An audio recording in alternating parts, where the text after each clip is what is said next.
What is up, folks? Welcome to the latest episode of the Harold McBasketball Show. I'm your gracious host, as always, Harold McBasketball, along with my co-host, I Know Ball Paul. Paul, how are you? Doing great.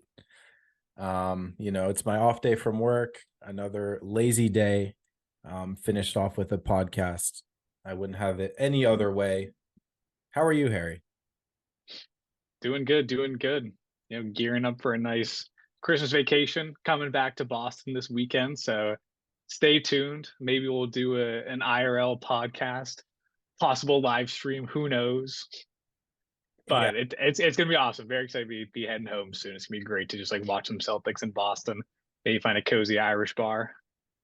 I wonder what the logistics of the an episode IRL would be. I don't I maybe Just tell the fans to meet us. yeah, we should It's a get live show. a live audience and everything. But even just like the technical aspect, I don't know how to use two mics at once, or that could be a shit show, but we'll see if we can. Oh yeah, I don't. Yeah, we'll figure. We'll have our interns figure it out. This is why we I have had this like thing. producers. Maybe two mics could fit in there, but then we'd have to. Maybe We'll figure it maybe out. we'll huddle around your laptop and just like talk in the mic. Yeah. I mean, you like fix your electricity, so I'm sure you can, you know, Yeah, figure exactly. Yeah, my Wi-Fi. Yeah, I'm a tech guy. your Wi-Fi. Yeah, it was down and Harry came up big for his household. Yeah, I unplugged it and plugged it back in after 3 days of no Wi-Fi. So there you go. What are we talking So about? basketball? Yeah, let's talk about Yes. basketball. Okay, so today we are going to be doing our way too early All-Star team. So we're breaking it down East and West. And kind of how we're doing it is like, given like the sample size we've seen this season, if the All-Star game was right now, these are the guys that we're picking. So not necessarily like predicting who they're going to be halfway through the season. It's more so like these would be our teams right now. So some guys who might be injured, miss some games, slow start to the season, probably not going to make the cut. Doesn't mean they're not going to make it when the actual All Star game gets here. But yeah, these are just our thoughts a quarter of the way through the season. Yeah, every year the fans tend to send a very undeserving player to the playoffs. Oh, yes. So we are going to try not to, consider that aspect. Obviously, fan voting is a big part of it, but it's who we just purely think deserve it at this point in the season. I prepared my list 20 minutes ago. I think I did a fairly good job. The fantasy add player tab, and you can see the averages. That helped me out a lot, but I was using that a little bit too. hopefully I didn't miss any big names. Yeah, we'll find out. But I feel like the guys who were deserving kind of stood out. Like I don't think I really had to like do too much digging to Yeah. figure out like who should be in it, who shouldn't be. There were like a couple tough cuts. When it got down to kind of like the last spot in each All Star team, that got a little bit tricky. But for the most part, they were all kind of locks for me. Except the East. The East was actually a little bit tricky, but maybe we just start there. Yeah, we can start with the East. And that brings up the point that now they're going back to the East and West format, no more drafting, which I thought was kind of fun, but I do think the East and West is the superior format. Yeah, it's like the drafting is kind of fun to mix it up for a couple of years, but I don't like. I feel like whenever they do those gimmicks, they kind of get old quickly. It's like the dunk contest.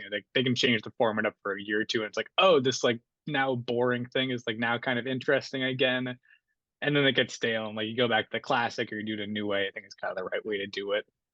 Um, what's interesting is something I kind of noticed in like compiling my list is like it's good like it's East and West, but part of me is like, should we just take like what would it be?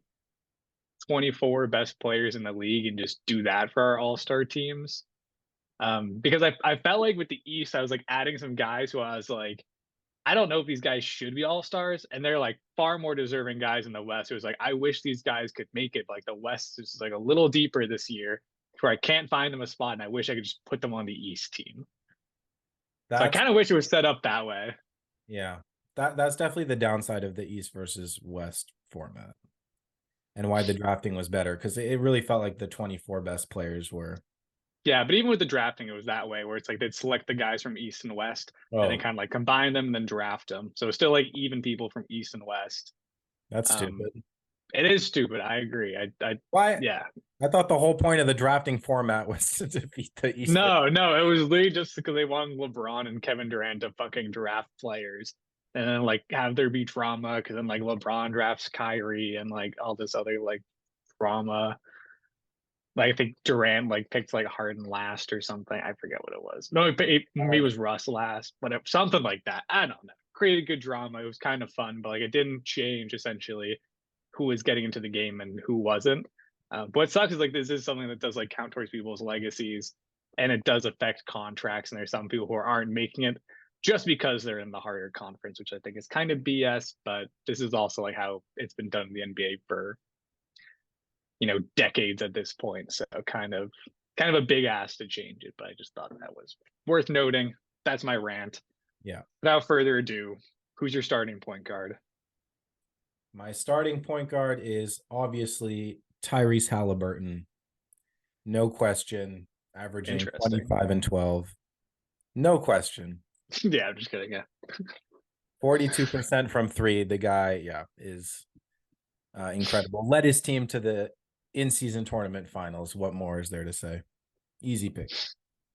Oh yeah, absolutely. That was like LeBron and the Cavs the way he dragged that Pacers team all the way to the in-season tournament finals. He's been electric. Like he I don't know if I would say he's been like the best player in the NBA so far, but I think you could make the argument for it. I think he's definitely been like the most electric. Like I think he's been by far the most entertaining. Definitely the coolest story in the league right now. He's just been absolutely incredible. So fun to watch. So talented too. Like he's so unique with his scoring ability, his weird jump shot that works so well. And the passing is just like ridiculous. Like the 12 assists to 2 turnovers is just absolutely absurd, and he does it every single game. So he's insane. I don't know if he is like the best player in the league right now, but like he's got to be like top 5. He's an MVP candidate for sure. I'd say, yeah. Embiid, Jokic are still at the top of that list, but he might be Yeah, unless I'm forgetting someone obvious. But yeah, we'll kind of see some names as we go through the list, but I think he could be getting that top 5 conversation. We'll see. Definitely top 10. my other guard, I was torn between two people, but I ended up going with Donovan Mitchell. Interesting. Um, torn between him and Maxey, but Mitchell has the better counting stats, and I think, although the Cavs have been struggling a bit, like we talked about last episode, what he's doing is incredible, and I think the team's trending in the right direction. So he's my other starting guard, and I think he I don't know, legacy wise, I think he kind of earns it. Yeah. Yeah, that's a good pick. Weirdly, I hadn't even considered Mitchell for that spot, although like I totally should have. And I think it is just because the Cavs have struggled a little bit, but I think I was also saying 2 weeks ago like maybe he should be in the MVP conversation. So kind of hypocritical of me. I ended up going with Lillard here. I originally had Maxey for like the majority of the list. And I was like, he's had an awesome season, but I was kind of looking at like recent games played. Maxey's kind of like trend. I don't want to say trending down, but just like slowing down a tiny bit. Whereas like Lillard just been like red hot, super electric for the Bucks, closing out games in big ways, scoring in insane volume. And I'm like, this is like the Lillard the Bucks signed up for. The Bucks have been awesome. And I think like not only is like scorching hot right now, but I think we're just at the point where it's like he's gonna just carry this the rest of the season. I think he's really found his form. I agree with that. Yeah, I wouldn't be upset if he got the starting nod. I would say him or Mitchell are deserving. Maxey as well, but I think the other two players are better on paper and just as players at this point. So Yeah, and like weirdly the All Star games, like and like we're not taking this into account. But, like I feel like legacy like always matters. Like you always kind of see the guys who've been in the game for a while get the starting spot. I feel like it's very rare that someone's a first time All Star and they become an All Star starter. Like that's very rare. yeah. And Donovan Mitchell is the number one on his team. Lillard, the number two to Giannis, obviously, but Maxey's a very clear number two. So is Mm. Lillard, but I think that's why I like Mitchell there. But Yeah, I like that pick. I think that's kind of a toss up for me now. I think you can definitely like take your pick there. Mitchell is averaging 2 steals, 5.5 assists, 5.5 rebounds, 28 points. Lillard I have down for 26 and 7 assists. Maxi 26 points, 6.7 assists, shooting 40% from three. Jesus Christ. Yeah, all like absolutely electric.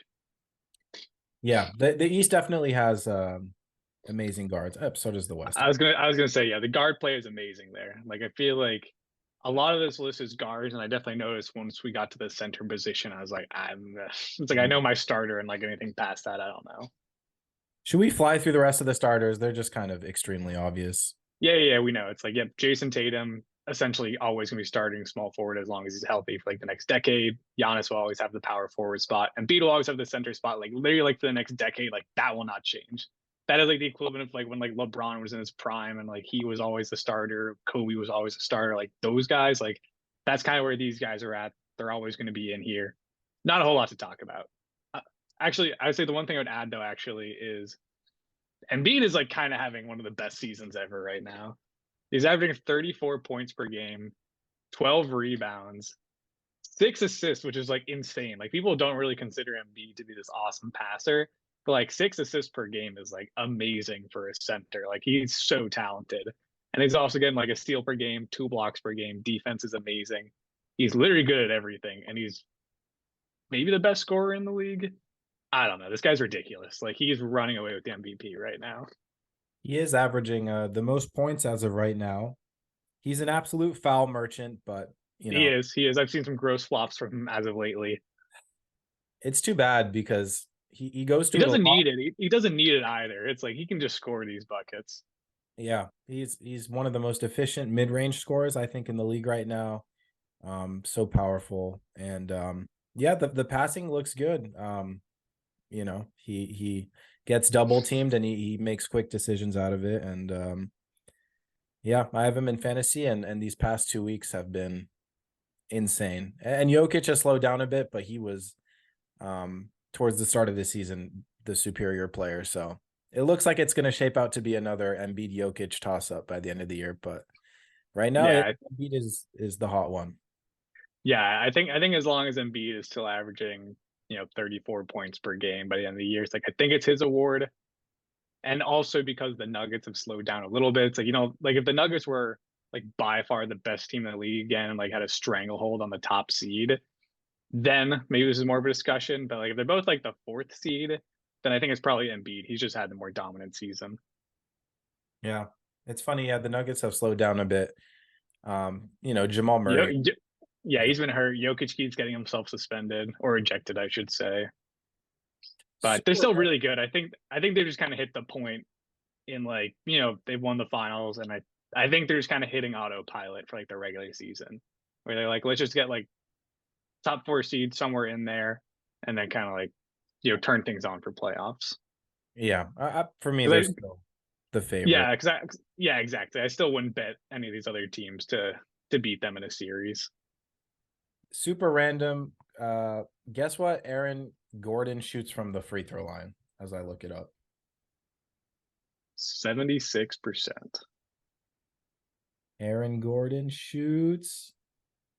Oh, I have to go to Basketball Reference. Great podcasting. He shoots like 58%. Where is it? God, I don't know. I'm surprised he shoots that poorly because he's not like an awful 3-point shooter and like the stroke looks good. Free throws are such a mental game though, because I feel like there's no way that he shot 54% from the free throw line his whole career. That feels like something where there was like a drop off at some point. Yeah, he shoots about 70% on his career, 68. But yeah, last Yeah, year that's kind of crazy. 60%, this year 58. Yeah. I don't know. Super random. He's I still think I sick. saw a video where they're like he's the worst free throw shooter this year or something, but God, on a certain volume. Anyway, yeah, he's great still fun amazing. fact. Still amazing. All right, the bench, the East bench. Is this a specific order for you? I kind of tried to redo it in like a similar format as the starters, where I kind of have like 2 guards, 2 forwards, Okay. center, and I kind of like my 2 flex spots. But it certainly doesn't have to be in that order. And I can start us off anyway because we've kind of already named like the first 2 guys on my list, which would be like reserve backcourt in Maxi and Mitchell. we were talking about them. They're both having awesome seasons, incredible. You know, absolutely dominant on offense right now. And Mitchell's defense has also been really good, which is like a fun little surprise. But yeah, they've been great. So that's my backcourt. Yeah, Mitchell averages 2 steals. That's kind of ridiculous. Kind of is. Maxey and Lillard for me, obviously, are the two we Cool. mentioned. Yeah. So for I guess I didn't do the 2 guards, 2 forwards. Honestly, even though Scotty I think would be the next highest on my list. Scotty's also the next highest on my list. And once we kind of get past this, this is where I'm like, okay, like I guess you can be an all-star this year for the East. But yeah, I thought Scotty was like super deserving. Although like the points don't like totally jump at you with 20 per game. But he's getting 6 assists, 9 rebounds, 1.5 steals, 1.3 blocks. Absolutely dominant on defense, amazing passer, great rebounder, good scorer, and like pretty efficient at it now too. It's like he's literally just good at everything, and he's huge, and he's like overtaken Siakam in this offense. Like it's kind of insane that they kept Siakam, and still Barnes was able to like break through as the go-to player on that team, which just shows how good he is, and you know how much trust the coaches have in him. Shooting 39% from 3. I sent you a video on TikTok the other day of him being guarded last year, and he was essentially getting the Ben Simmons treatment, sagging off like crazy. And then fast forward to this year, he's taking step backs. His jumper looks super smooth. He looks crazy, and yeah, no, it was one of the things this offseason and just in general that I'm definitely eating my words on. I did not think Scotty had this level of offense in him. For sure, yeah. I feel like I've been like seeing this trend where these teams take players in like the top 5, and they're like, this guy's a project, but like he's got all the intangibles and the tools to be a great player. And I feel like every time someone drafts a project, there's like James Wiseman. So I'd kind of been like iffy about those kind of draft picks, but Yeah. Barnes has been like smash through, you know, what I kind of thought about it before, changing how I think. You know, I'm into project players again. I think they can now work out because of Barnes. And like it worked out like so perfectly for them. He literally got good at everything that he wasn't good at over the course of like 3 seasons. And yeah, his size length is ridiculous. Like he's what, like 6'9", 6'10", Yeah, he's enormous. freak forwards, and he's always had a great handle. It's just the shooting and you know, problem addressed. The guy is taking step backs and drilling them. So I have one more guy that I thought was but like pretty deserving of an all-star spot, and then it for me it gets into the okay. And that guy's Brunson. I know we yeah, I have a agree. lot of I agree. guards. Yep, I've also got Brunson in there. I also thought Brunson was like insanely deserving. It was kind of just like the way that my list broke down, since I did like, you know, my 2 guards at the top and like this. He was like kind of towards the end of it. When I was looking at it, I was like, yeah, I think Brunson's also like insanely deserving.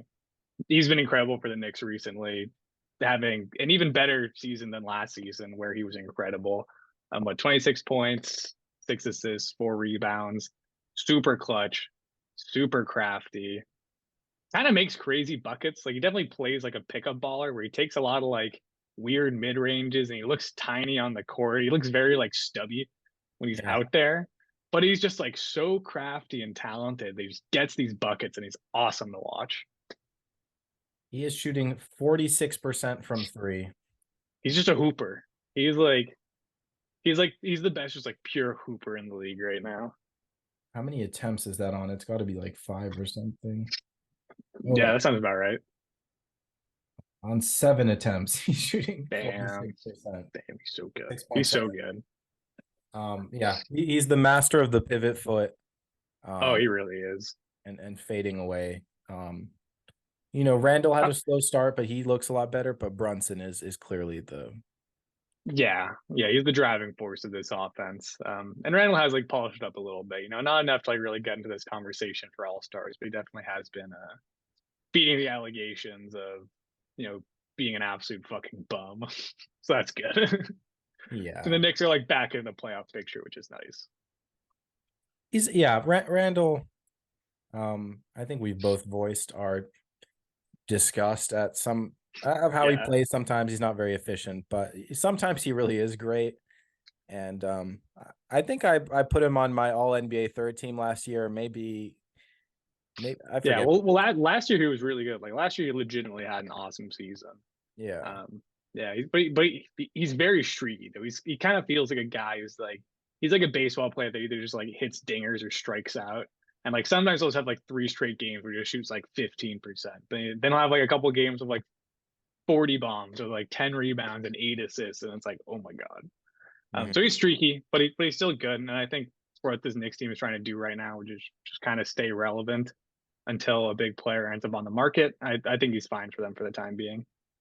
Agreed. Yeah. So he'd probably be like a quote unquote snub, but honestly, I don't, he was Yeah, yeah, even. I'd say now. Um, Yeah. Okay, cool. So Brunson was kind of like our final truly deserving all-star, which kind of gives us 3 more spots to play around with.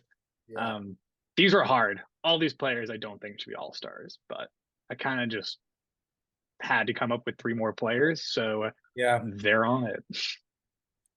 The three I came up with all have kind of like a good reason almost to why they should have like Yeah, mine too. Where it's like, yeah, I'll give you my first. I'll kind of give you my reason where I'm like, I'm like a guess. So like one of them is Bankero, where I'm like, fuck. I'm like this guy averages like 21 points per game. Like the Magic have been awesome this year, and I kind of feel like someone from the Magic should just get an All-Star spot. So I was kind of looking at him in France. I decided to be Bankero since he's kind of the engine of the offense and their top player, even though it's gotten a lot closer this season. I wish he scored a couple more points to like really solidify his spot. He's been a little bit streaky, uh, but you know the stats are still good. The efficiency's been way better this year than last year, and the Magic have been awesome. So I'm like, all right, Bankero, there you go. yeah, he topped my snub list with another player.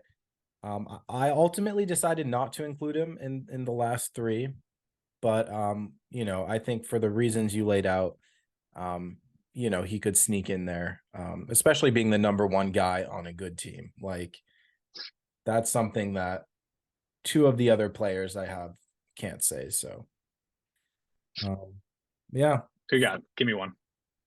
I would say Trey is the one I think would be most deserving after you know everyone we've listed because he's playing better than last year. Fifth ranked offense, I think he's averaging like 28 and 11. You know, yeah, we know that the Hawks have a very hard ceiling, and we know that this team is underperforming, as we explained, but his stats are his stats, and they're really, really good. Um, and yeah, he kind of has that legacy aspect to it too. So I think Trey should get in there. Yeah, Trey was also on mine, and I would get him in over Bankero as well. Yeah, he's having an awesome season. I feel like although the Hawks have sucked this year, the Trey Young hate like maybe I don't know. I feel like right now is like the time to sell. Like it's not like an all-time high because like the Hawks have been really bad this year, underperforming. But he's been incredible as always. Like 28 points per game, 11 assists, 3 rebounds. Like he's really doing all he can out here for this team. He's playing great, looks awesome. Still hits like demoralizing, super deep threes. He's just one of the most talented scorers in the league, and also kind of an insanely underrated passer. Like 11 assists per game is phenomenal. Like this dude is like a total stud. So he kind of gets in as like a little bit of a stat stuffer on a bad team, but he is incredible. And if you watch him play, it's these points they're earned. They're not garbage. I think I would buy a little bit of Hawk stock as of right now. They've been in the red, I and I still like this roster. Like the roster feels like it's at least that's decent. the thing. Yeah. And it's funny, after our last episode, I went back and I was digging into some Jalen Johnson college highlights, and like you're like he was a freshman. I mean, he didn't average crazy stats, but like his freak athleticism, his size, I don't think the shooting was there. It's like just a lot of putbacks and like power moves. But yeah, Jalen Yeah. Johnson's incredible. And he went to Duke. Like I feel like the Duke prospects are always amazing. It's because like they always get the top recruits. If you're drafting someone from Duke, it's like odds are it's gonna work out. Yeah, and just freshman year, like um, I think averaged like 12 and a lot of rebounds, like a block steal. Like he showed a lot of promise. So I don't know. It's kind of fascinating because of how under the radar he went, but um, yeah, shout out Jalen Johnson. But yeah, I would buy a bit of Hawk stock. I think, like I said, hard ceiling, but they can be better than they've been for sure. And the roster, I like. I like Bogdanovich a lot. I like Jalen Johnson a lot.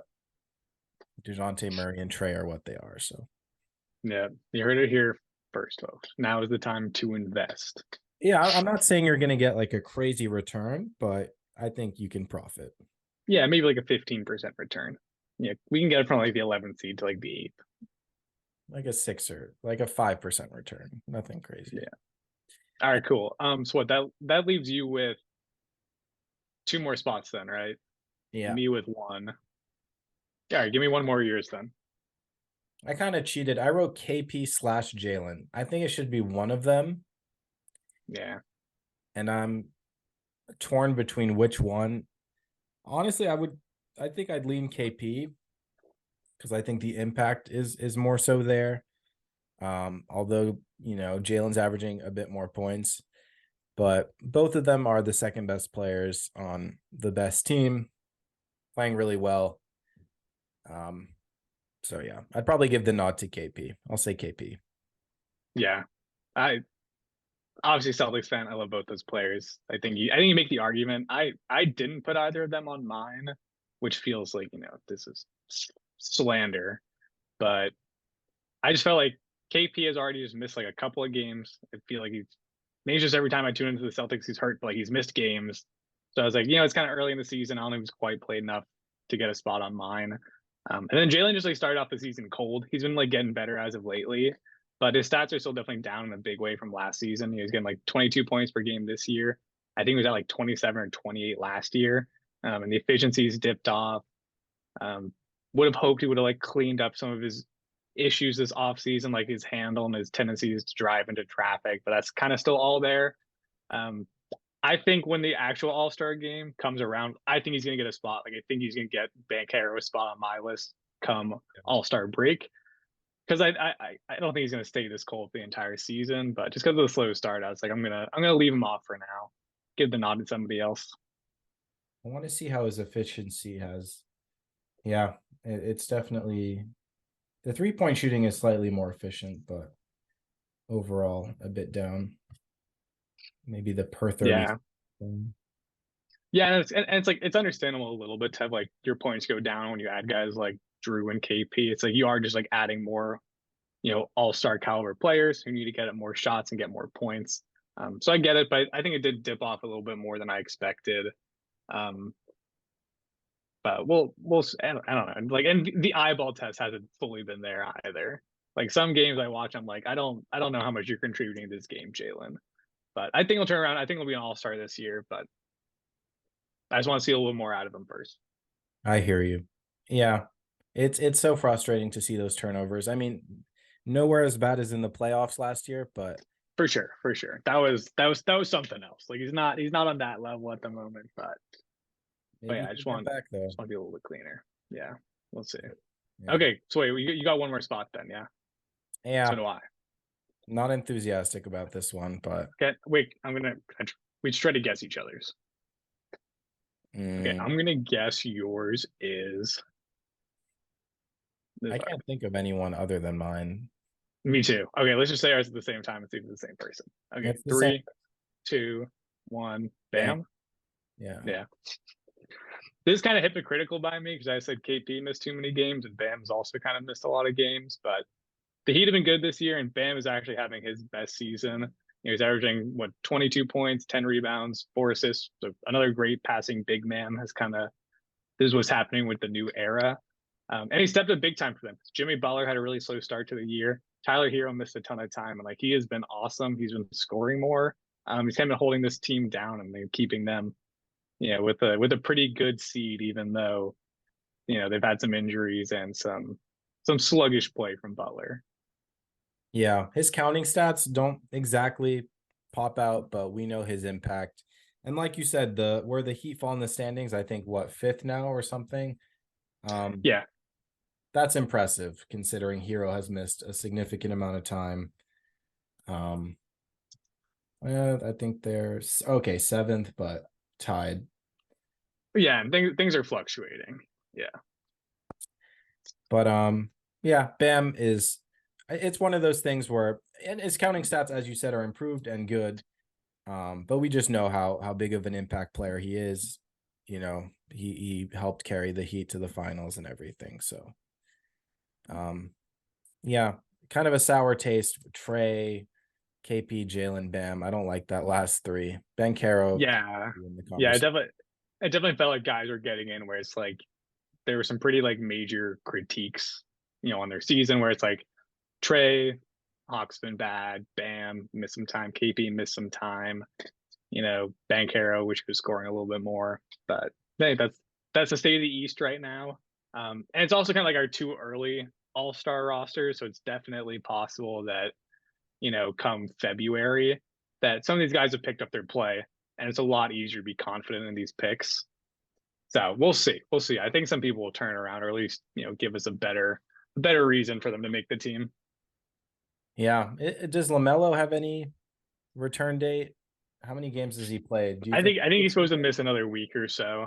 I think Lamelo definitely would have made it if he was healthy, but I mean, even at this point, he might have already missed too many games to be an All Star.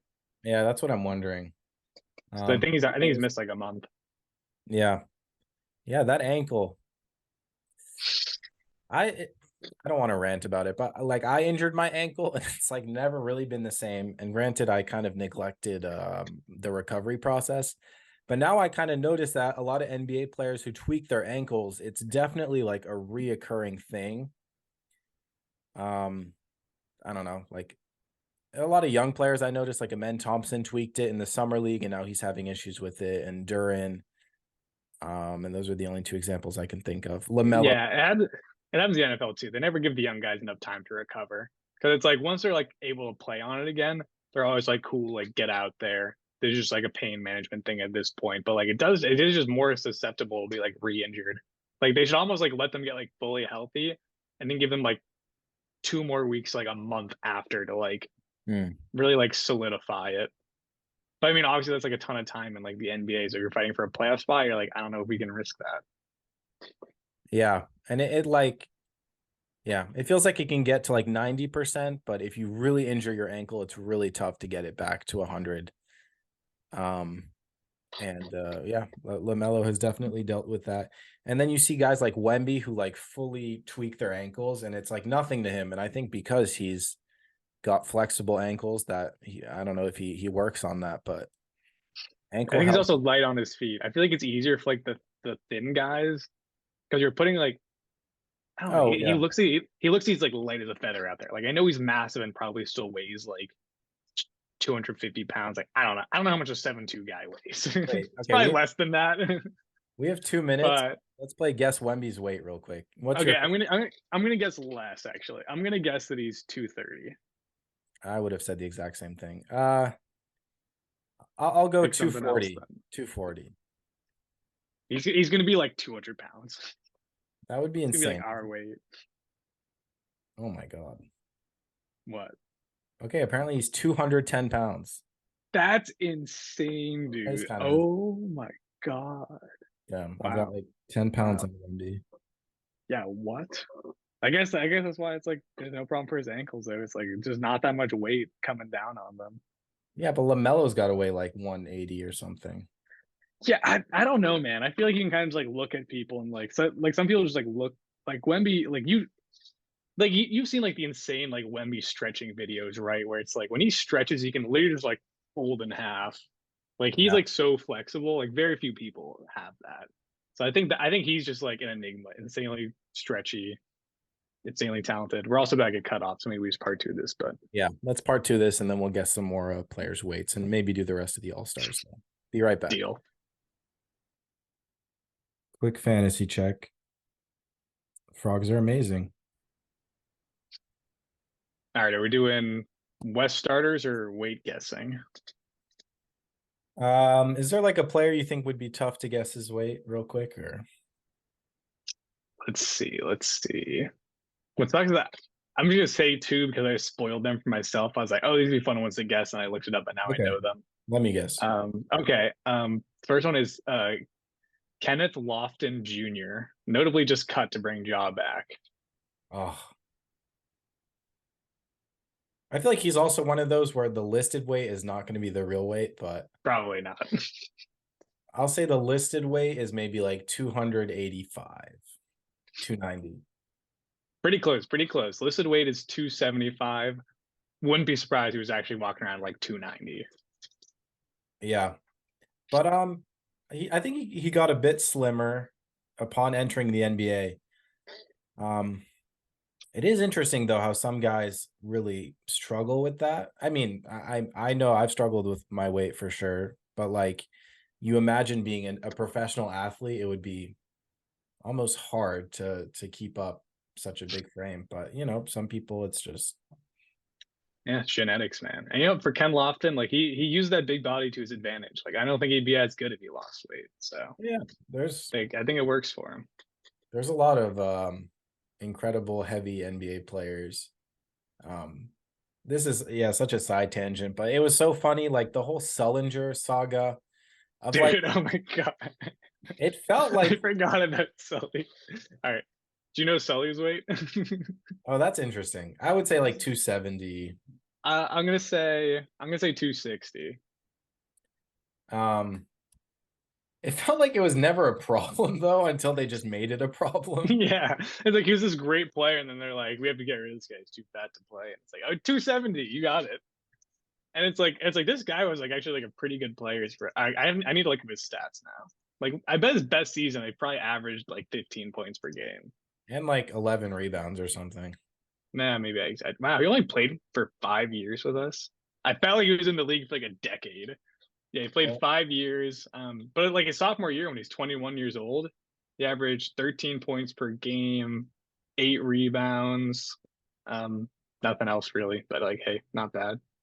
And then pretty much the same thing, tapered off, and then was out of the league. Hey, in those days, 13 points was a lot. Different era. That's like 25 today. All right, I got one more guy for you. Brandon Ingram. I would say 185. That'd be insane. No, he's 195, so like close, but like not 185 would fucking insane. That's 10 pounds off. Give me a break. I know, but like I don't know. That's like weird. That's like Yeah, he's not that skinny actually. I mean, I think he is that. I don't know. Like that's still like crazy. Okay, last one. Kevin Durant. What do we think? Probably the same as Brandon Ingram. Maybe I was seven. gonna say same as Wemby. I think he's 210. I think he's got yeah, I think he's got dense bones or something. I think he's on the heavier going side. 190. I'm going 190. I'm Wait, saying no, 210. did we just say how much is Brandon Ingram? 195. Oh, okay. KD, I'll say same exact 195. Okay, I'm saying 210. I'm sticking with it. Excuse me. Was he? He's gonna be higher than it's like 220, 230. He's 240 according to this. That is a what? That is a lie. How in the fuck? You're lying, Google. I don't believe that. All right, Kevin Durant shirtless pictures. Google already has it like as a Yeah. Oh yeah, probably he's got chest tattoos.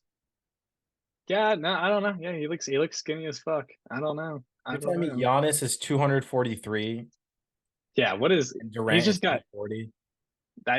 he's got dense bones. I told you.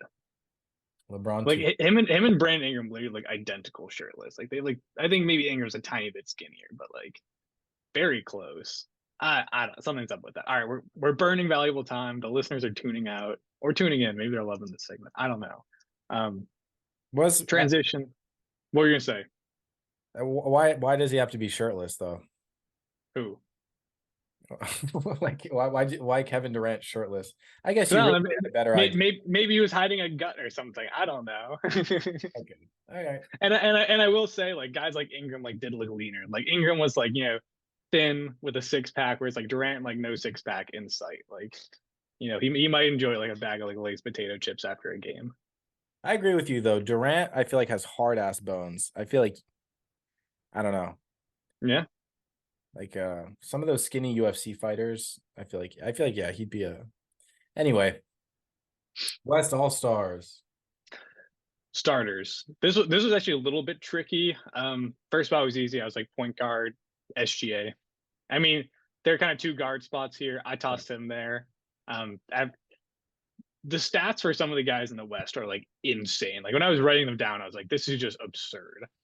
He's getting 31 points per game, 6 rebounds, 6 assists, 3 steals per game, which is fucking ridiculous, and then a block per game. The 3 steals is insane. I'm like, I need to look more into his defensive efficiency because like 3 steals per game should almost like put him in the race for depoy. Yeah. But I don't know. I got to watch more games, I guess, and like really hone in on his defense. Like that's absolutely insane. I was shocked to read that as well. That is, Yeah, and like we're like not really rounding up here. Like it's pretty dead on 3. Like it's not 2.5. It's closer to 3 than 2.5. we are rounding up. It's 2.8, I think, but that's 3. Like I said, that was closer to 3 than 2.5. It is for sure, but we are indeed rounding up a little bit, but Whatever. whatever. That insane. And again, 31 points, 6 rebounds, rounded up a little bit, and 6.5 assists. I round everything. I guess he would be he's definitely in the MVP conversation. He's probably third he's closer with Halliburton. They're kind of fighting for third, and Embiid is Yeah, I think that's Jokic. well said. It's like tier 1 is like Embiid, Jokic, tier 2 SGA, Halliburton, and yeah, Maybe that's pretty fifth. much it. Maybe What's Tatum. up? Fifth, Tatum, Doncic. Yeah. Probably next tier is probably like that Tatum tier, Luca. That's kind of it. Yeah, that'd be like tier 2. Yeah. Or sorry, tier 3. But like tier 3 is like really not even close. Like tier 2 and tier 1. Yeah, for sure. Yeah, Doncic is probably kind of 2.5, tier 2.5. Yeah, I'm with that, and like fuck it, transition into my other guard spot, and like you can flip flop these. That's why it's kind of easy to go into it. Like maybe he's my point guard, maybe the shooting guard. I don't know. But yeah, also Luka, who's averaging 33 points per game, which is insane, and then 9 assists, 8 rebounds, and like the Mavericks have also been really good this season, which I did not expect. Even with Kyrie missing time, like Luka's been phenomenal this year. Maybe it's his best season ever. And when he breaks out like the thin headband, he's absolutely dominant. Like this dude's a stud. Yeah. Yeah, the Mavericks were a team I was a little hot on, and even it's still surprising watching them win games, but Doncic is an incredible talent. Obviously, when Kyrie's healthy, that's two of the best players in the league, and then some of the role players stepped up. But we've talked about it enough. Obviously, I sent you a text. I said, "Hey, is Doncic only eligible as a guard?" I guess he is. That's always weird to me because he's so huge, but Yeah, that's how it is in the voting though, because like you have to play like a certain amount of time at a position to be eligible for the All-Star game at it, and he plays 0 minutes at the what forward position. He always plays guard or shooting guard. what does that even mean though? Because like It's just where you're listed. That's like what it is. It's like where are you listed like on the depth chart when you're playing. but it's just where you're Even, listed because Yeah, exactly. Even though basketball, like, yeah, it's positionless. Like, yeah, you can guard anybody on defense, but it's not like their roster is like, like let's say they still had Brunson. Like if they were starting like Brunson, Kyrie, Luca, then like yeah, you'd be getting those small forward minutes. But like there literally like isn't another guard on the floor. It's like they start Luca and Kyrie, I'm and then sure they do two power forwards in the center. I don't know, like if Exum or Hardaway's out there, like I feel like he'll sometimes kind of he's guarding the forward. Like, what are we? I don't know. Anyway, I want Steph Curry to start. He deserves to start. Interesting, because I was looking at it and I was like, I agree. Like it's kind of weird, like not having Steph Curry in the starting lineup, but I'm kind of okay with it. I don't think it's like outrageous. Like if the Warriors were better, then I'd be like, this is like an absolute crime. It still feels a little bit criminal. But I feel like I can't withhold the spot from SGA or Luca. And also even I think the guys in the forward position like may have the argument to get the spot over Curry just because their teams have been a little bit better. Because the guys I have the forward positions, I think also kind of like deserve legacy spots. Interesting. Yeah. For me, I think Curry would definitely be ahead of the two forwards, but yeah, it's not that big of a deal. I couldn't put him over Doncic or SGA, so Yeah, it is what and it is. I don't think the voters will either. But like they might though. They always do BS like that where they love giving the legacy spots. Like I could see it, especially like the fan votes. I could still see a world where it's like Curry and Luca starting an SGA. off the bench, which would be like such a crime, but that could be the case. Yeah, Curry is maybe the most popular NBA player. I mean, LeBron James, obviously, but Which is why the fan vote is so stupid. It just ruins things. yeah, no, I think he will be voted a starter because yeah, internationally he's also just Curry is so iconic. Totally. But LeBron On mine, yes. starts at the 3. I'm very interested who starts at the 4. I guess it's kind of obvious, maybe, right? Yeah. My four is Durant. Interesting. Mine is Who, not. who's had an amazing season. Like he's been incredible for the Suns. Beal has missed tons of time. Booker's missed tons of time. He's averaging 31 points per game, 6 rebounds, 6 assists. He's been dominant. The Suns kind of had a slow start and they're, creeping out of the play and like into like the actual playoff ranks now. But he's just had an awesome season.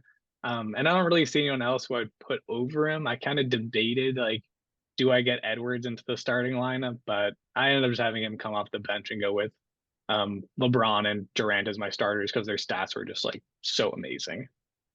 I wonder if I made an error, but yeah, KD averaging 6 assists, 31 points, 6 rebounds. Incredible. He's a better passer than like career wise. He always averages 4 or 5. This year 6. Incredible scoring. Like Yeah, when you become that good, it's almost hard not to get the assists yeah, because like your gravity is just like huge on offense where you're always attracting these defenders and so easy to just kind of like pass it and find the extra man. And the game also just it slows down so much for guys who are that good. Like they're never stressing with their ball in their hands. So they're always able to just make the right call on offense, whether that's taking a shot or making the right pass. And you kind of see it with all like the true superstars. Like Tatum very quickly improved his assists. Like Embiid gets like 6 per game. Even like Giannis get like I don't think there's anybody who's an all-star starter this year who averages less than like 6 assists per game. that's kind of an amazing point and something I had not really thought about. But it's true that the best scorers are able to always get a nice handful of assists too. Yep. Speaking of assists, Curry's averaging 5, which is like a career low. Yeah. But like he's like playing next to like guys who are shooting like 35% from the floor though. Like just nobody's making shots around him. Exactly. That's what I was thinking. I was like, damn, it's not because of him for sure. No, It's like no, because he has the strongest gravity in the league. Like nobody draws double teams like Curry does on the 3 point line. he torched the Celtics last night. I still have a bit of Yeah, trauma. yeah. He's a Celtics killer. This is what we got you for, Drew. You were supposed to clamp him up. I gotta say though, I as the years go on, I still love the Celtics and I would die to see them win a championship. But I've just become more of an NBA fan, and when Curry went off, I was just like, this is kind of cool. And like, I don't know, the losses definitely don't affect me as much. And even when we get eliminated in the playoffs, I'm like, that sucks. But I'm just excited to see who's gonna win after. Yeah, exactly. It's nice watching greatness, and it's like, especially like with some of these superstars who are kind of getting later in their careers. Because I think I looked it up the other day, and Curry's like 35 now. Like Curry Yeah. probably only has like a couple of good seasons left before we kind of start to see the fall off. And his game is like going to age so gracefully. Like I think he's gonna be good until he's like into his 40s, but these are kind of like the final years of his primes. Like I'm definitely enjoying every game I get to watch with Curry, especially when he's just scorching hot. Yeah. And so I root for Clay and Wiggins to figure it out. We know that that's like a whole thing. So Yeah, um, he was again atrocious against the Celtics. He did not contribute to that win. but Curry doesn't miss a step. It's really crazy to see. But I digress. Who do you think my starting power forward is then, or forward? It's not KD. God, I don't even know. Like I mean, maybe it I think I fucked up. could it be Kawhi? No, You didn't put Wemby there, did you? no. I put Okay, good. AD. That plays. AD plays. He's not okay. I thought maybe he was only eligible as a center. No, because AD like loves playing power forward. Like there's always like the whole Yeah. thing where he never wants to play center, so I always have other centers on the roster to pick up those minutes. I think he has been playing a lot more center this year than in years past because they're like, this team is going to be at its best if you play center. Like, don't make us put like DeAndre Jordan out there, or like he's not even on the team. Like, that kind of like archetype. Like that's not going to make the team better. But I think he's power forward eligible. I think that definitely plays, and I think he's super deserving. He has been incredible. He's been one of the best defensive players this year. Like he's been an absolute anchor on that end. And then still just like dominant as always on offense. Yeah, it's funny because thinking about it, I think maybe KD and AD would be the more deserving starters, but LeBron being the greatest player of all time and also having an incredible season at his age kind of pencils him in there. Yeah, and weirdly, I still think LeBron is like the number one option on this Lakers team, but Davis is doing a better job of stepping up, and I think we could see him kind of claim the top spot because I think we were talking about at the start of the year, and we were like, Davis is awesome, but like we're just waiting for him to really take the reins on offense and score more. I think he was probably scoring like 21, 22 points per game last season, up to 24 now this year, which is awesome. I think he'd get even higher as the season progresses, which is like absolutely what we want to see out of him.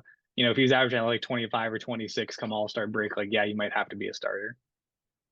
Yeah, I always forget how dominant of a player he was and still is. While the offense has kind of slowed down and he's had some issues finding his shot, like he's a top 3 defensive player and his gravity is just insane. And then offensively, he's still just so versatile, so athletic. And he's not as injury prone as you would. He still is very injury prone, and but Yeah, he's been better there. He like, yeah. yeah, he hardly missed games last year, hardly missed games this year so far. Then he's clearly slimmed down a little bit, which I think has been good for his longevity. And also like his rebounding is still like beyond dominant. Like you kind of, Yeah. I kind of never think of him as like an elite rebounder, but he like literally might be the best rebounder in the league right now. He cleans up the offensive glass. He gets so many points there. Just like major disruptor. Yeah. There's another player who does it all. He's like just like not bad at anything, other than his 3-point shooting. But that's not what you need out of him anyway, so it's fine. Yeah. 12 and a half rebounds, 2.6 blocks, 24 points, like you mentioned. I tend to think he's better than LeBron at this point, but yeah, it's still LeBron at the end of the day. So I gave him the nod, but maybe in retrospect, if it's really who I think deserves it, I would go KD and AD. And LeBron can come off the bench with Curry. I like that. Yeah, I got no problem with that. And then obviously Jokic starts at center. We don't really need to put too much into that. Like that's a given. He's gonna have that spot locked down for the next decade. Agreed. Yeah. So Curry and LeBron will be the first 2 off my bench. I assume Curry and AD are the first 2 off yours. Yep, I'm gonna do a little bit of reshuffling in my end too, because obviously I kind of did like guards, forwards, whatever. I'm just gonna say these guys are gone. I'll try to come up with who I think my third most deserving is off the bench. I think it would be. I think here's probably where I'd shout out Edwards just because the Wolves have the top spot. I kind of put him in consideration to make it into the starting lineup at first, just because like he's been awesome this year. The Wolves have been amazing, but his individual stats don't quite compete with the starters who are all averaging like 31 points per game and like 7 assists. So he's still kind of like a tier below as far as counting stats go, but he's had an amazing year. And the Wolves have been like absolutely incredible. So he easily makes the All-Star game as their best player. And I think he's a good fit here. Agreed, yeah. And he's shooting a career high 38%. I didn't realize that he was such a good shooter. Obviously, he's improved a lot, but he was Yeah, always 36, 35. Like, yeah, if you remember, he like annihilated the Celtics at the start of the season. Had like this crazy game where he probably hit like 4 or 5 threes between like the fourth quarter and overtime. They're like tough shots too. He's got a really nice looking form with a high release that allows him to hit like some off balance 3-point shots. He's not like extending his range like far beyond the 3-point line, but he can hit the tough ones. yeah, Ant is incredible, and he's definitely the main reason that the Timberwolves are sitting at the number 1 seed. Gobert and Cat aren't too bad either, but yeah, he definitely deserves to be a lock in for the All-Star game. Yep, I agree. I agree. He's a definite lock. Um, I think from here on out, it's kind of where things become less of a lock for me. I think I've got one more person that I'm like, 90% sure this person's a lock. And then I think the bottom three are like guys who I decided to go with, but I think there are arguments to potentially put in other guys. Okay. Yeah. Yeah. I have three guys that I'm like, I think they need to be all stars. And then a couple that are borderline, and I ultimately picked one of them. So Let me give you my guy that I think is like rock solid then, and we kind of take it from there. sure. I had Fox. Fox was like he was an all-star last year. Kings were amazing. He's having like by far his best season ever. He's been insane this season. 30 points per game, 6 assists, 4 rebounds, notably clutch player of the year last season. Absolute legend.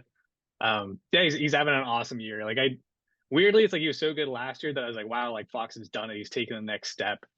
He's awesome. He's almost taken another step this season. Like he has just been absolutely incredible. So he's in.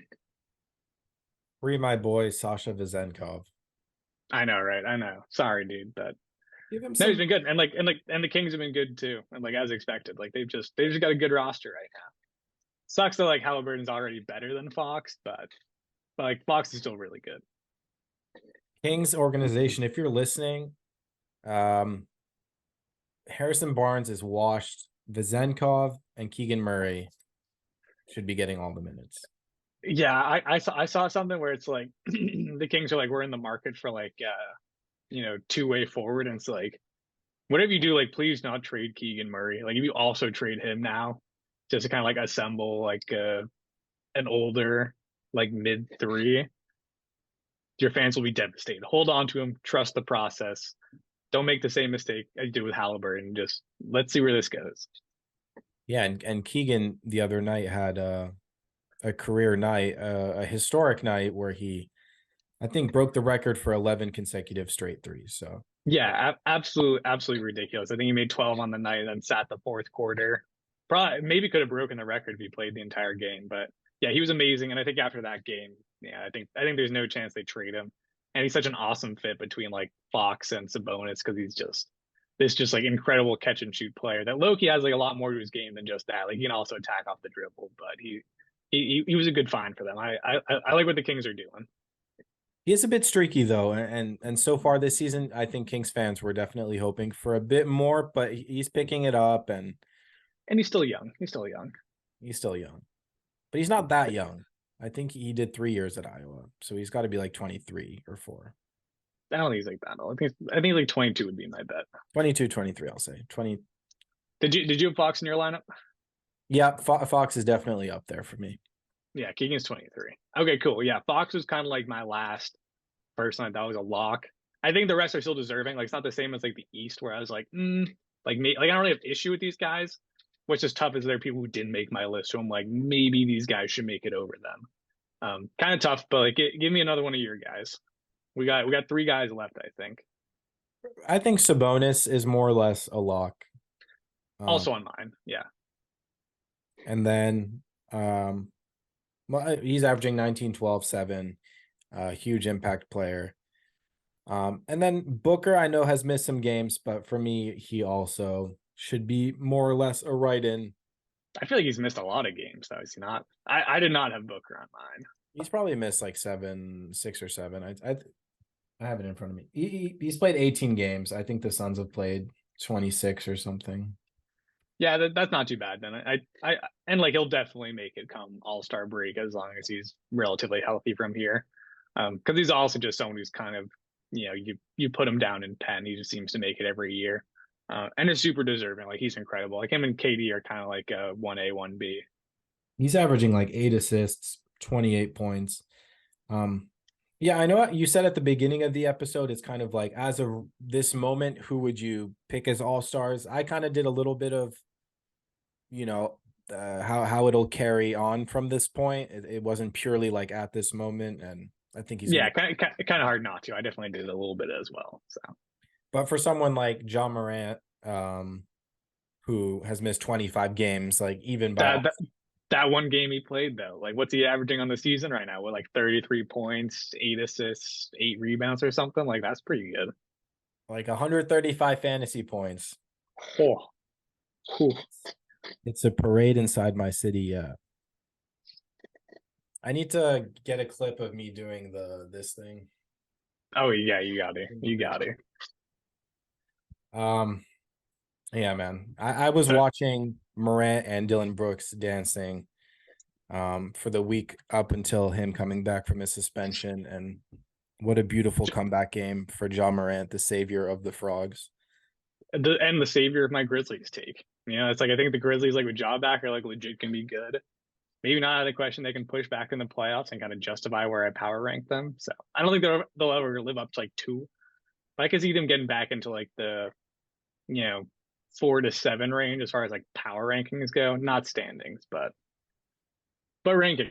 So like we'll see. And speaking of them, he was kind of a snub for me, but Desmond Bain has been awesome. Has been. I No, their agree. record sucks, but he's been the one really great player on that team. Jaren Jackson is starting to heat up a bit, but yeah, Bain's super efficient. I think like 25 points. So little mini shout out. Yeah, you're listening to some good guys to where I'm definitely like reconsidering my last two spots now, and I'm like maybe one of these should at least be like Booker. I don't know, but whatever. I'm not changing, at least not yet. So what? Two guys left. You had Book on yours. I think Give one me for me. only one left for you. Yeah. I have Wait, Curry, Ant, Fox, Sabonis, Booker, LeBron. So that leaves one, I think. okay, let me give one more of mine then. So we're both down to one. Yeah. Um, I had Kawhi. Kawhi's having a really good season. And the Clippers have kind of turned it around. So I was like, I don't mind kind of giving a shout out to the best player on that team, but that was almost like kind of close though, because I was like, PG's also having an insane year. Like, does he deserve to be here? Harden's been awesome recently. I wouldn't pick him just because it was kind of a tough transition at the start of the year. We had a little holdout with the Sixers and missed some games, but Kawhi's been awesome, and like the Clippers have actually looked really good recently. It's where I'm kind of hopping back on the Clippers bandwagon. I think this team actually might be pretty good. I am back on the Clippers bandwagon. And They're kind of fucking sick. yeah, man. And it starts with Kawhi looking the way he has, shooting. He's the last player on my list. Oh, let's go. He's a legacy right in, but he's also such a incredible player. He's shooting 44% from three, for God's sake. Like, So if it dude's a robot, like so efficient, still so good on defense. Things look a little dicey at like the start of the Harden trade as I was kind of figuring out the pecking order, but it feels like they've like nailed it now, and Kawhi's just having no problems just asserting himself on offense.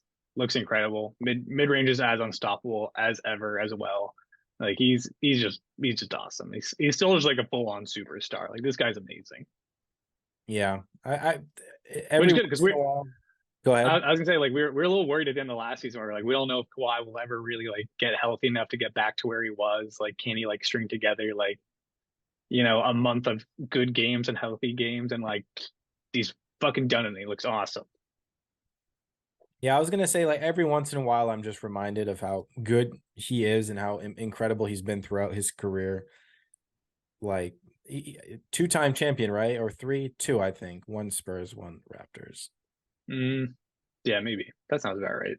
Yeah, Could he have had two on the Spurs? I don't know. I don't think so, but just a Yeah, dominant, Kawhi's too. dominant player. Two. Yeah, just a dominant player. Like when he's healthy, he's maybe like he's a top three. Top. Yeah, like it's kind of a boring pick to be like, boom, Kawhi again sneaks in at the end of the list, but like he's just so good. He's so good at everything. So fucking good. Yeah. And yeah, the Clippers are starting to look really nice, and they've got some good role players. I think the concerns early on are still valid concerns of how the offense can really mesh and whatnot, but especially with Paul George kind of sitting a couple games, Harden has just stepped up, and Kawhi is Kawhi. So yeah, the Clippers, I can now see them making it as far as the Western Conference Finals again. Yeah, I can see it as well. It's like and the team feels like it's built well for the playoffs, and especially with the way the seeding is kind of working out right now. Like even if they are a lower seed, if they draw like the Wolves, Thunder, Kings in the first round, like any of those teams, like I I think it'd be close. Like I'm not gonna like put all my chips in on the Clippers, but I think they'd have a good chance of beating those teams. Yeah, I would honestly put them like maybe right after the Nuggets. Obviously OKC continues to just surpass expectations in every way, and SGA is incredible, but on paper, the Clippers just have, Kawhi, a proven superstar, George, Harden. I mean, I can go down the list, but even their role players in Man, Powell, Zubac, Tice, Tice. Tice, legend. Who else? Anyway, yeah, Clippers. They definitely have the pieces there to be a great team. So we just have to see how they mesh. Yeah, absolutely. Um, Final spot then. This was like a really hard one for me, so I kind of just went with like a personal favorite because I felt like there were tons of people deserving. Um, Hmm. couldn't help but notice that no one from the Rockets or Pelicans like really made my list. So I was like, I gotta find somebody here who gets in. Couldn't find someone from the Pelicans because the Pelicans are kind of they're having guys they're having so many different guys contribute to their wins that it's hard to like single out like BI, McCollum, or Zion. But with the Rockets, I just think like I just think like Şengün's like the guy. He's been killing it. He's having a huge season, averaging 20 points per game, 9 rebounds, 5 assists, stealing a block. Also, like the defense has been really good. And he's been like just a driving engine for this Rockets team, and he can do it all. So he made it. I also kind of considered Van Fleet as well, who's having an insane season as well. I think either of those players would actually be like very deserving of this last spot, but I gave it to Şengün because I love him. Wow. So Book didn't make yours, obviously. Yeah. Yeah, Book didn't make it, but I think come All Star break, he probably would make it. He purely didn't make it just off like a games played thing. For me personally, just felt like he missed a lot, but The bonus made it for you. Sabonis made it. Yeah, Oh, okay, I see. So where you had Sengun, I had Devin Booker. yeah, and I think that's the only difference between our list is like, yeah, you get Booker in, I put Şengün in the last spot. Damn, a whole hour episode just have one difference in our lists. I'm just kidding. That's fucking crazy. Yeah, I mean, pretty much. Yeah, it's like yeah, Uh, one difference in the East because I think Eastside Bankero and you'd KP. true. But I think that was pretty much it. And then we different starters in the East because I had Lillard starting, you had Mitchell starting. But like other than that, like the same thing. But hey, that's good. And I think it was like pretty clear that like these were, I think at least like the top 11, for each team were very deserving, fairly easy to pick. Even like towards the end where you kind of had to, come with the reasons for people to make it. Like, the right guys got on. I think. Long list. So I have a really long list for the West for guys who I really wanted to get in, but like couldn't quite squeeze in. I already mentioned Van Fleet. Wemby's been like insane recently to where it's like if Wemby keeps us up, like I think he can sneak in. Like if Wemby's as good as he's been like the last month, then I think he probably gets in over Şengün because he's just been fucking incredible, even though the Spurs suck. I consider Gobert because he's the best defensive player in the league again, and the Grizzlies are the number one team in the West. So Gobert actually had a chance to get my last spot as well. I think there's an argument for him. Um, Chet, I really like. I wanted to get him in, but I think at this point, even Wemby surpassed him for like the Rookie of the Year race. So he's a little bit, deeper on my list. And then other guys are just like, PG, awesome season. Ingram has like low key been like really good for the Pelicans and maybe their best player this season, at least most consistent guy. And yeah, that's pretty much it. Maybe mini shout out Laurie Markkinen. I think as of now, he's having a worse season than last year. Still incredible, but there's room there for him to pick it up and maybe make a case for himself. So Yeah, there are also some there's some trade rumors for Markkinen right now. Apparently, he's been made available by the Jazz, so it's not out of the question that we'd see him join a better team. And if he moves, from a team like the Jazz to a team that's competing, then yeah, maybe he can squeeze in if he has like a really good run before the All Star break. wow, I haven't even considered that. My favorite rumor is Thunder. I think the Thunder just package a bunch of first round picks, maybe Josh Giddey, and make the move for Markkinen. And I'm like, whoa, like that team would be awesome. Like they would just shoot the lights out. Yeah, no, Laurie on the on the Thunder would be crazy. That's funny. Giddy and some draft assets. Yeah, sorry, Giddy. I mean, they have like a ton of assets. They could literally trade like 4 first round picks in like 5 seconds and like hardly even make a dent in the draft capital that they have. Yeah, well, that might wrap up this episode of the Harold Mink Basketball Thought. Any other final thoughts?